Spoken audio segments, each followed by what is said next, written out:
اور یہاں ایک بات میں بڑی اہم عرض کروں گا، اور سوچو، اس کو سمجھو ذرا۔ یہ قانون جو رکھا ہے زنا کا، سخت رکھا ہے۔ اب آپ اس کے پیچھے جائیے، آغاز دیکھیے، بات لمبی ہو جائے گی لیکن ضروری ہے یہ باتیں سمجھنا، شاید تمہیں ایسی باتیں نہ کہیں سے سمجھ میں آئیں، اس لیے سمجھیے۔ نمبر 1، میں نے عرض کیا تھا یہ فطری مسئلہ ہے، تو اللہ نے انسان کے عقل میں اور دل میں اتنی بات رکھی ہے کہ کسی کی عزت پر حملہ اسے نہیں کرنا چاہیے۔ تو یہ ایک باڑ لگائی ہے نا اللہ نے، تمہاری عقل تو کہتی ہے نا کہ یار غلط ہے زنا کرنا، غلط ہے کسی کی بہن بیٹی پر ہاتھ ڈالنا، عقل کہتی ہے نا، تو یہ ایک باڑ لگی۔ نمبر 2، دوسری باڑ تمہارا ایمان ہے، تمہیں روکتا ہے اس چیز سے، یہ دوسری باڑ ہے، ٹھیک ہے۔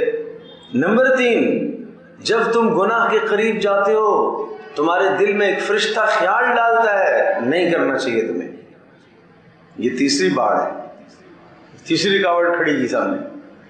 نمبر 4، الا لا یخلون رجل بامرأۃ، کوئی آدمی کسی عورت کے ساتھ تنہائی میں نہ کھڑا ہو، یہ چوتھی باڑ لگائی، نہ کھڑا ہونا تنہائی کے ساتھ۔ 5ویں، قل للمؤمنین یغضوا من ابصارہم، نظروں کو نیچے رکھو تاکہ اس جگہ تک نوبت نہ آئے تمہیں، 5ویں باڑ لگائی، ٹھیک ہے۔ ادھر 6ٹھی باڑ، مجھ کو کہا باحجاب ہو جا، پردہ کر، بغیر حجاب کے باہر نہ نکلنا۔ 7ویں باڑ، وَلَا يَضْرِبْنَ بِأَرْجُلِهِنَّ لِيُعْلَمَ مَا يُخْفِينَ مِنْ زِينَتِهِنَّ، ایسا چلنا کہ تیرے پاؤں کے گھنگرو نہ بجیں، زیور کی آواز نہ غیر محرم کے کان تک پہنچے، تاکہ اس کے دل میں فتنہ نہ پیدا ہو۔ 8ویں باڑ، اگر تجھے کبھی بات کرنے کی نوبت آ جائے غیر محرم اجنبی سے، فَلَا تَخْضَعْنَ بِالْقَوْلِ، زبان میں نرمی نہ لانا۔ 8ویں باڑ، وَقُلْنَ قَوْلًا مَعْرُوفًا، عورت کو صرف ضرورت کی بات کرنا، ٹھیک ہے۔ اتنے حجابات، اتنی بڑے رکاوٹیں، ایک سرکش گھوڑا ہے نا، نفس اندر جو ہے وہ سرکش گھوڑا ہے، اس کے سامنے اتنی رکاوٹیں کھڑی کی۔ پھر اسلامی معاشرہ، پھر سزا، یہ سزا ہے، یہ بڑی رکاوٹ ہے، تمہیں ذلت ہوگی، رسوائی ہوگی اگر ایک نفس ان ساری کی ساری رکاوٹوں کو پھلانگتے انتہا تک پہنچتا ہے، تو اس کو پھر کیسے چھوڑا جائے؟ اتنی رکاوٹیں کھڑی کر کے وہ ساری رکاوٹوں کو توڑ کے چلا گیا، ساری رسیاں توڑ کر وہ پہنچ گیا۔ جیسا کہ ایک جانور اپنی مادہ کو دیکھتا ہے، اس کی طرف بھاگتا ہے اور بے قابو ہو جاتا ہے، اور انسان بھی بے قابو ہو جاتا ہے اس کو دیکھ کر۔ انسان کے سامنے اس لیے تو رکاوٹ کھڑی کی ہے نا، یہ مادہ کو دیکھ کر بھی یہی بھی بے قابو ہو گیا ہے، تو اس میں اور اس میں پھر کیا فرق ہوا؟ بات سمجھے بھائی؟ اب پھر بھی مزید اس مالک کا کرم اور احسان، غیر شادی شدہ ہے، چلو کوڑے لگا دو اس کو، اس لیے کہ اس کی شادی نہیں ہوئی، شادی شدہ ہے اور سخت کر دی سزا۔ کیوں؟ بیوی نہیں ہے تیری، کیوں گیا ہے ادھر تو؟ اس کی سزا اس لیے سخت کر دی، ٹھیک ہے۔ پھر یہ جو دونوں سزائیں ہیں، شادی شدہ کے لیے، غیر شادی شدہ کے لیے، اس کے لیے سزاؤں کے لیے شرائط کتنے سخت کڑے رکھے، کتنے کڑے شرائط رکھے۔ 2 باتوں سے ایک ہوگی تو حد ثابت ہوگی، ورنہ نہیں۔ نمبر 1، یا تو مجرم خود اقرار کرے، 4 بار اقرار کرے کہ اس نے زنا کیا ہے، اور یا 4 گواہ موجود ہوں اور وہ 4 گواہ گواہی دیں، اور وہ ہلکی پھلکی گواہی نہیں چلے گی، وہ اس طرح سے گواہی دیں، حدیث کے الفاظ بتانا چاہ رہا ہوں، جیسا کہ سلائی سرما دانی کے اندر ہوتی ہے، وہ 4 گواہ کہیں گے ہم نے ایسے دیکھا، وہ 4 گواہ کہیں گے ہم نے ایسے دیکھا جیسے ڈھول رسی سمیت کنویں کے اندر گیا ہوا ہوتا ہے، اس طرح سے ہم نے دیکھا، ٹھیک ہے۔ چاروں نے ایسی گواہی دے دی، اسلامی عدالت ان 4 کی تحقیق کرے گی، محلے میں پوچھے گی یہ کیسے لوگ ہیں، جھوٹے تو نہیں ہیں، کہیں آپس میں مل بیٹھ کے منصوبہ تو نہیں کر دیا، ان کی عدالت پرکھی جائے گی، نیک ہونا دیکھا جائے گا، ان کی عدالت جب ثابت ہو گئی کہ ہاں بھائی یہ محلے کے معزز لوگ ہیں، انہوں نے کبھی جھوٹ نہیں بولا، اور وہ چاروں کہیں گے کہ میں گواہی دیتا ہوں میں نے اس طرح سے دیکھا ہے، جو دو باتیں میں آپ کو کہہ چکا ہوں کہ سلائی سرما دانی میں اور رسی ڈھول کنویں کے اندر ایسے، تو پھر حکم ہے کہ اس کو کیا کرو، حد لگاؤ۔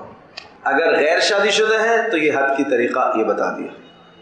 مزے کی بات، حد لگنا شروع ہو گئی، ان میں سے اگر ایک پھر گیا حد ساقط ہو جائے گی۔ حد کیا ہو جائے گی؟ ساقط ہو جائے گی۔ پھر اس کو کوڑے لگیں گے 80۔ کیوں الزام لگایا تم؟ ادھر بھی سخت کہا کہ بلا وجہ کوئی الزام لگائے گا تو 80 کوڑے اس کو لگیں گے، اور صرف 80 کوڑے نہیں لگیں گے، ہمیشہ کے لیے اس کی گواہی کو غیر معتبر قرار دیا جائے گا تاکہ کسی پر کوئی الزام نہ لگائے، سمجھے؟ اور ادھر اگر شادی شدہ ہے تو اس کو جب رجم کریں گے، پتھر لگائیں گے، ماریں گے، اس کو سنسار کرنا شروع کر دیں گے۔ اگر اس دوران ان گواہوں میں سے ایک نے کہہ دیا میں نے غلط کہا، حد روک دی جائے گی، ٹھیک ہے؟ اور دوسری صورت اقرار کی ہے، اگر مجرم خود آ کے اقرار کرتا ہے زنا کا، تو اب دیکھو کیسے ہوگا۔ کیا خوب انداز ہے اسلام کا، کیا خوب انداز ہے۔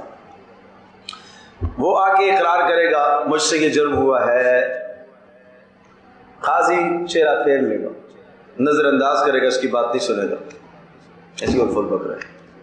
پھر دوبارہ اقرار کرے گا، اگر وہ ایک بار کہہ کے چلا گیا تو قاضی پیچھا نہیں کرے گا اس کا، دوسری بار اس نے پھر سے آ کے اقرار کیا، پھر بھی قاضی نظر انداز کر دے گا، اس کی بات کے پیچھے نہیں پڑے گا۔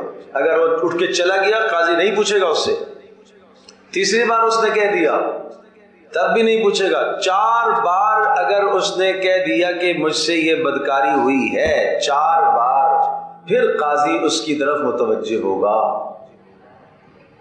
ورنہ پہلے قاضی نظر انداز کرنے کی کوشش کرے گا، ٹھیک ہے؟ تو چوتھی بار جب 4 بار ہو گئی تو پھر قاضی اب اس کی طرف متوجہ ہوگا، ہاں بھائی کیا کہہ رہے ہو؟ پھر وہ کہے گا میں نے یہ کیا۔ پھر قاضی اس سے پوچھے گا زنا کیا ہوتا ہے؟ صرف اتنی بات نہیں، قاضی اس سے پوچھے لعلک قبلتها، ایسا تو نہیں آپ نے صرف بوسہ دیا، لعلک لمستها، کہیں ایسا تو نہیں آپ نے چھو لیا؟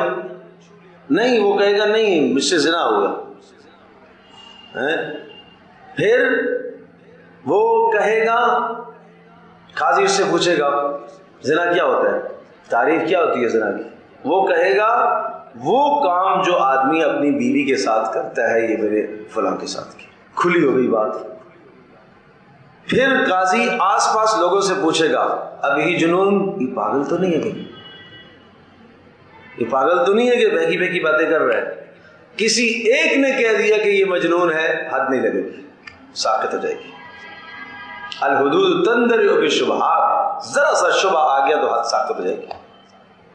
رسول اللہ صلی اللہ علیہ وسلم کی خدمت میں آئے ماعز، اور انہوں نے اقرار کیا 4 مرتبہ، پھر آپ نے یہی سوالات پوچھے جو میں نے آپ کو بتا دیے، لعلک لمست، آگے چھوا تو نہیں آپ نے، اس کو اب زنا کہہ رہے ہو، لعلک قبلتا، کہیں بوسہ تو نہیں دیا جس کو اب زنا کہہ رہے ہو؟